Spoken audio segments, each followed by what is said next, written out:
Toma, mãe. Ele tá com novela dele agora. Fazer uma novela. Para, Douglas.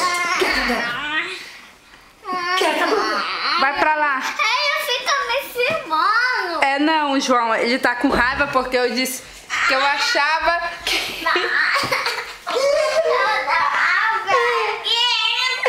que eu disse que... Eu tô assistindo aqui a novela do Jorginho. Aí eu disse assim, eu acho que o Douglas, ele vai quebrar esse negócio do Cláudio. Eu acho que o Douglas não é filho do João não, porque ele é branco. Ele ficou com ódio de mim. Não, me filma. Mas... Ai, bebê, vem cá. Toma, mãe, filme ele não, toma.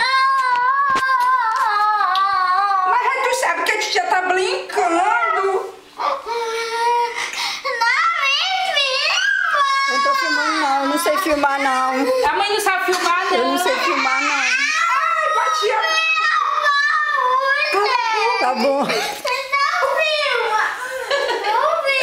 Eu vou pagar. Onde é que apaga, Vânia? Aperta aí, mãe, aperta. Aonde? Aqui é? Toda só porque eu... Aqui é, Vânia.